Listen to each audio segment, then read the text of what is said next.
dan tinggalnya juga tidak mati. Kepiting tidaklah demikian. Kepiting aslinya tinggalnya di air, tapi hanya naik jalan-jalan di darat. Kemudian yang kedua,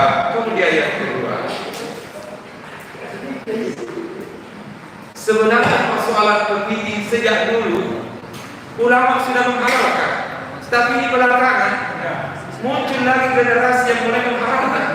Berarti lebih hebat daripada ulama terdahulu. Jadi disinilah sebenarnya kita perlu pandai-pandai mencari guru. Kita perlu untuk pandai-pandai mencari guru. Oleh karena itu kita silakan membuka sekian banyak situs untuk mencari manfaat di sana. Tapi kita pun juga perlu selektif, karena ternyata tidak semua situs itu memiliki rujukan yang benar. Oleh karena sama dengan persoalan kepiting, termasuk saya sarankan untuk membaca penjelasan tentang kepiting lebih jauh. Itu ada dalam penjelasan NU online. NU online ada di situ penjelasannya tentang kepiting, dan itu lengkap dengan dalil-dalil serta pertimbangan-pertimbangannya. Tetapi ala kulli hal, aku kembali makada orang iman dibuka tahu ini aja dan Andre Alena. Yang penting ini ya cuy ya rumah kedai. Ada satu prinsip begini sebelum saya tutup ini. Selama kita hidup di dunia pasti ada perbedaan. Selama kita hidup di dunia pasti ada perbedaan. Ada satu kaidah usul yang mengatakan mazhabul ammi, mazhabul mufti. Mazhabul ammi, mazhabul mufti. Mazhabnya orang awam itu adalah mazhabnya gurunya. Mazhabnya orang awam itu adalah mazhabnya gurunya.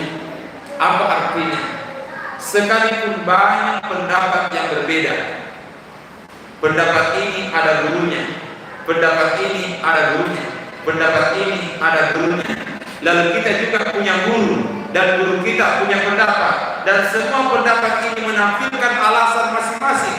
Sementara kita tidak bisa menentukan mana yang benar, mana yang salah. Oleh karenanya kuncinya cari guru kita. Jadi mazhabul ammi, mazhabul mufti. Mazhabnya orang awam, mazhabnya guru.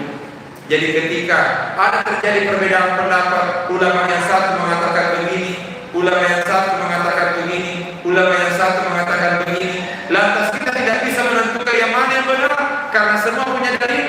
Maka bagi orang awam, kembalilah kepada guru kita. Pantas segera siapa yang kita ikuti, karena pastinya semua punya dalil. Saya kira demikian. Allah. Sedikit. Assalamualaikum warahmatullahi wabarakatuh. Ya beliau kalau untuk ini sendiri Ustaz tentang Irman BNT Manugoni Marano ini yang mereka ada. Saya makan.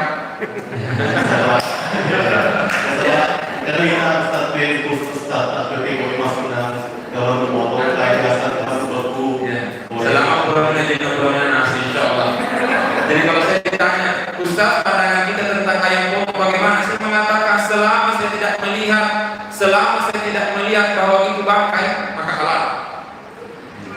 Saya ulangi, selama saya tidak melihat langsung bahwa itu bangkai, sini bangkai mati bawah. Selama saya tidak melihat langsung, maka saya berupaya untuk berhusnuzan, berbaik sangka. La tuharrimu ma ahallallahu lakum, jangan mengharamkan Allah yang sudah halalkan. Jadi selama Allah tidak haramkan, maka jangan kita paksakan haram. Kecuali kalau memang jelas-jelas dilihat pakai dai nama mati itu itu tidak boleh. Tapi selama masih bisa dianggap baik, kita diupayakan untuk berhusnuzan. Mengapa hidup ini terlalu sempit? Karena kita selalu berhusnuzan. Masih bilang ini adalah kemakaran keharamannya, kan? Jadi selama tidak jelas keharamannya, kita berupaya untuk memilih kehalalannya. Sekalipun pun kita berusaha untuk memilih yang jelas-jelas halal. Saya ulangi, kalau sama juga kalau kita pergi ke rumah, kita tidak usah bicara tentang ayam potong di warung Sri Laut. Kalau kita pergi ke rumahnya orang, lantas kita dihidangkan makanan, engkatona manuk jenonan, engkatona ayam potongan, engkatona balai turun, engkatona ayam goreng dan sebagainya. Apakah kita melihat ayam itu disembelih? Kan juga tidak. Tapi mengapa kita makan? Karena kita mengedepankan berbaik sangka. Oleh karenanya disinilah dibutuhkan husnuzon, berupaya mengedepankan berbaik sangka. Selama tidak jelas haram, jangan diharapkan. Yang jadi soal depan nasara, tapi sama apa haram ini? Jika saya tanya Ustaz kita mengenai ayam potong, saya mengatakan selama tidak jelas bangkai, silakan. Tetapi selama ada yang jelas halal, maka ciri keberimanan seseorang berupaya mengedepankan yang jelas kehalalan.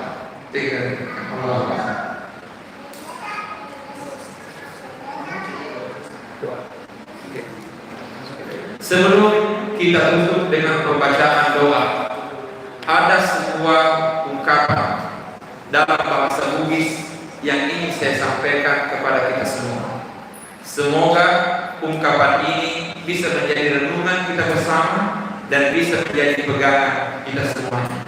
Konon ungkapan ini merupakan pesannya Andre Gulutar Haji Abdurrahman Abu Talib. Makanya ada Gulutar. Tetoko rilempui, musandre ritomengi, muak dan muak rituali. Namun dolong ini muakatai. Saya ulangi, tetoko rilempui, musandre ritomengi, muak dan muak rituali. Namun dolong ini muakatai. Saya berupaya menerjemahkan dalam bahasa Indonesia. Berdirilah dalam kebenaran, bersandarlah pada kejujuran, dan berharaplah kepada Tuhan. Niscaya apa yang engkau inginkan akan dikabulkan oleh Tuhan. Tetoko rilakui, musampai ritomengi, muak dan nuan rikuani, namun lolongi muakatai. Semoga kita bisa mendapatkan berkah dari kajian kita sore hari ini. A'udzubillahi minasyaitonir Bismillahirrahmanirrahim. Alhamdulillahi rabbil alamin. Allahumma shalli ala sayyidina Muhammad wa ala alihi wa sahbihi wa sallam. Allahumma ij'al jam'ana hadza jam'an mubarakan wa tafarraqana min ba'dihi tafarruqan marhuman ma'suma.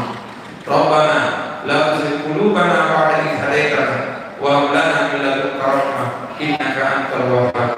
Rabbana atina fid dunya hasanah wa fil akhirati hasanah wa qina adzabannar. Wa sallallahu ala sayyidina Muhammad wa ala alihi wa sahbihi wa sallam. Subhana rabbika rabbil izzati amma yasifun wa salamun ala al-mursalin walhamdulillahi rabbil alamin. Allahumma musta'an wa la ilaha illa. Assalamu alaikum